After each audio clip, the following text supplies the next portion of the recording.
My name is Rick Carlin, and we think we have a solve, or at least can help the industry with regards to the dangers of cords and blinds and kids mixing.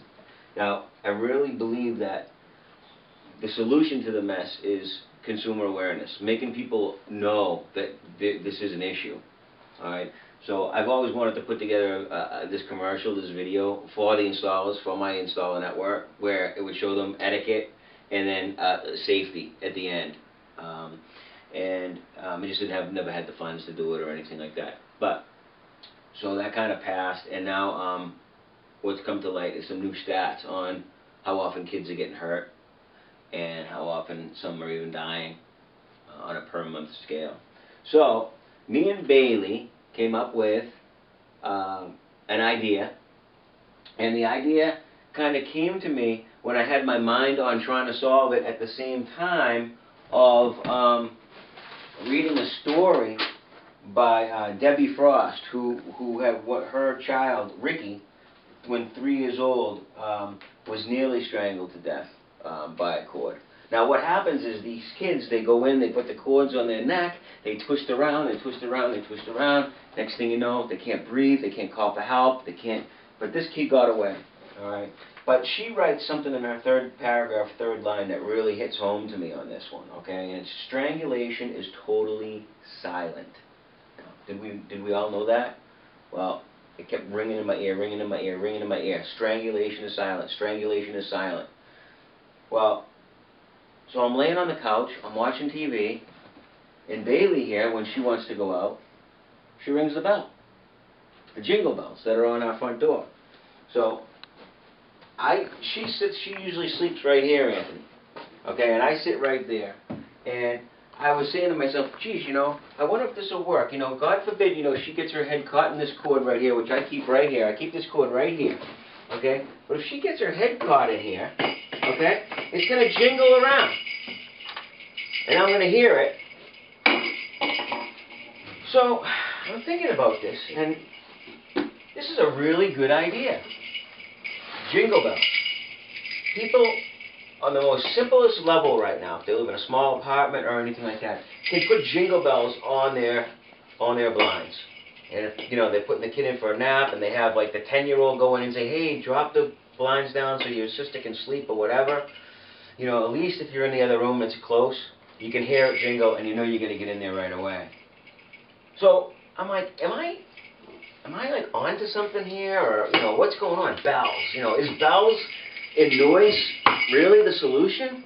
And so I asked for a sign. I said, somebody tell me if I'm on the right path. And then I run into one of the memorials on the parents for window covering safety, and there I see a picture that Wesley drew. Let me show you the picture I have over here that Wesley drew. Wesley is a little girl that perished, and she got in trouble with the cords, and she died. And this is a picture that she drew the day that she died at school. Now, if Wesley's doesn't have the head on there, what you've got this big bell. It's left. It's an alarm. I saw it right after I thought of my idea about bells. I'm like, oh, this is just too coincidental. Okay? So it's the sound. It confirmed to me that we need to put sound onto the blinds. Okay? So now this is a pretty big house that I'm in. Not a huge house, but it's a pretty. So if somebody's down in the kitchen or on the other end of the house, you're not going to hear jingle bells. So I came up with an idea where if we took an alarm system, a simple alarm system that runs in a circuitry, but when that circuitry is broken, then an alarm would go off. So this was the original prototype that we have. Pretend these are the strings, these are the cords for the blinds, okay? This is the circuitry that runs around like a little alarm. Okay, this is a magnet, and we connect the magnet there, and we set it. Okay? When this is released, now it's set, we're alarmed right now. Okay? So when we release this, we've got something that you can hear. Something that's a little louder than a bell, right? So now how do we get this onto the blind? Well, if the blind is to 2 chords, okay, which is a dangerous situation right here, we're going to need to jump that into 1, okay? So we just screw this ball on here. Now what we've got, this is similar to what I just showed you, which is a magnet inside this little cord tassel thing. This is another prototype that I'm working on, and this can just be stuck anywhere, okay? Whoops. What do we got going on here? So now we'll put this together like this. So now we're making the connection. Real simple. Alright? And now we'll alarm it. Now it's alarmed. Okay? Mm-hmm.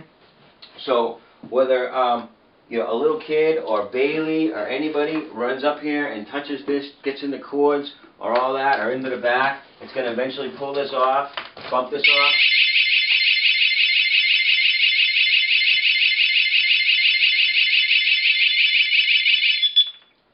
And that's how that works. So, some really key kids, key angels helped me with this. Ricky, phone number 1, who thank God he lived, and an angel, Wesley, who's gone now, but left behind a drawing the very last day that she died, showing me that bells are the key.